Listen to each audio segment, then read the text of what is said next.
Morning twelfth class कैसे करें कहानी का नाट्य रूपांतर। इस लेसन के 2 क्वेश्चन मैंने आपको करवाए थे और अब मैं क्वेश्चन नंबर 3 पे आ रही हूँ, तो ध्यान से उन क्वेश्चनों की तरफ आपने पढ़ना। नाट्य रूपांतर करते समय कौन कौन सी समस्याएं आती हैं, अथवा नाट्य रूपांतर में किस प्रकार की मुख्य समस्या का सामना करना पड़ता है। जो नाट्य रूपांतर करते समय अनेक समस्याओं का सामना करना पड़ता है, जो इस प्रकार हैं। सबसे प्रमुख समस्या कहानी के पात्रों के मनोभावों को कहानीकार द्वारा प्रस्तुत प्रसंगों अथवा मानसिक द्वंद्वों के नाटकीय प्रस्तुति में आती है। यानी जो कहानी होती है, जो उसके पात्र होते हैं, जो पात्रों के मनोभाव होते हैं, जो उनके मन के अंदर के भाव होते हैं, उनको मन के भावों को अपने प्रसंगों के द्वारा किस तरह आगे प्रकट करना होता है। पात्रों के द्वंद्व के अभिनय के अनुरूप बनाने में समस्या आती है। यानी जो पात्रों का आपसी तालमेल है, अभिनय को उनके अनुरूप बनाने में भी समस्या आती है। जो संवाद होते हैं, उनका नाटकीय रूप प्रदान करने की इसमें समस्या आती है। संगीत, ध्वनि और प्रकाश व्यवस्था करने में समस्या आती है। कथानक को अभिनय के अनुरूप बनाने में समस्या होती है। इट मीन्स कहानी को अगर नाटक के रूप में परिवर्तित किया जाए तो, क्योंकि कहानी और नाटक के पात्रों में अंतर होता है। जो कहानी के नाटक होते हैं, उनमें सिर्फ उनको बोलकर बताना होता है, और जो नाटक अभिनय होता है उसमें करके दिखाना होता है। तो थोड़ी सी ये प्रॉब्लम इसमें आती है। कहानी का नाट्य रूपांतर करते समय किन किन बातों का ध्यान रखना चाहिए।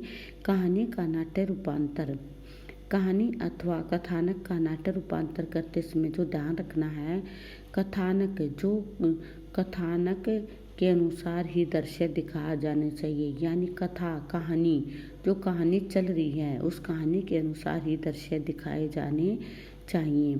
नाटक के दृश्य बनाने से पहले उनका खाका तैयार कर लेना चाहिए।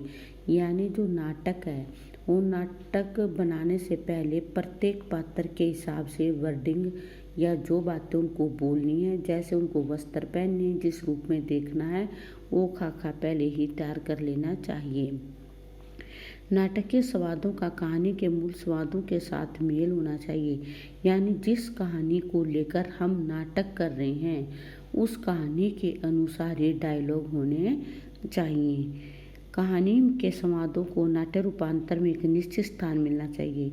यानी उनके जब डायलॉग मैच करेंगे, तभी जाके नाटक अच्छी तरह निभाया जाएगा। इसलिए जो डायलॉग है, उनको एक निश्चित स्थान मिलना चाहिए।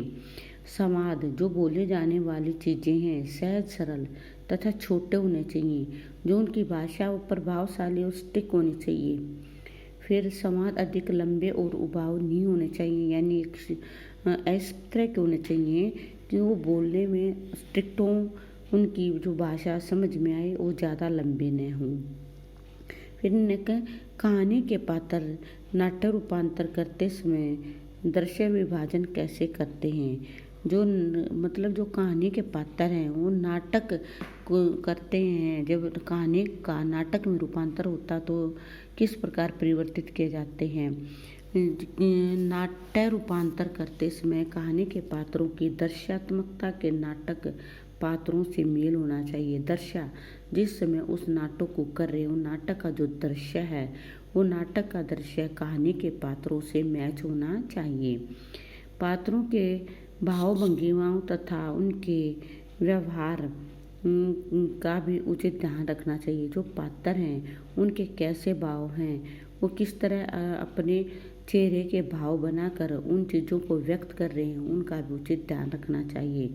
पात्र घटनाओं के अनुरूप मनोभावों को प्रस्तुत करने वाला होना चाहिए। यानी जो पात्र कहानी की घटनाओं को नाटक के माध्यम से प्रस्तुत कर रहा है वो पात्र उस घटनाओं के अनुरूप होना चाहिए। पात्र अभिनय के रूप होना चाहिए। उसको जो भी अभिनय सौंपा गया उसके अनुसार ही उसने अपना भूमिका निभानी चाहिए।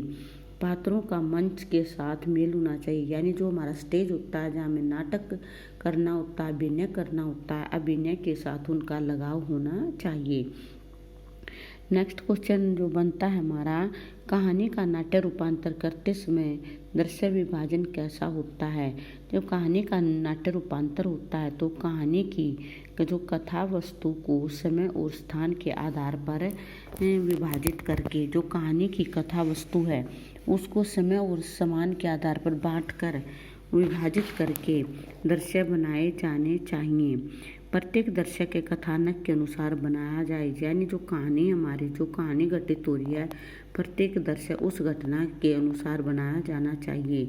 एक स्थान और एक समय पर घट रही घटना को एक दृश्य में लिया जाता है। यानी कहानी में एक दृश्य ऐसा दिखाया जाए जहाँ पर घटना भी घटित हो रही है तो उस बातचीत के माध्यम और नाटक के उससे एक साथ ले लेना चाहिए। दृश्य विभाजन करते समय कथा क्रम और विकास का भी ध्यान रखना चाहिए। यानी जब दृश्य का विभाजन होता है तो क्या करना चाहिए, जो कथा या कहानी का क्रम है उसका भी ध्यान रखना चाहिए। ठीक, ओके। नेक्स्ट क्वेश्चन में बाद में करवाऊंगी है। आज इतने याद करना, अच्छी तरह सुनना।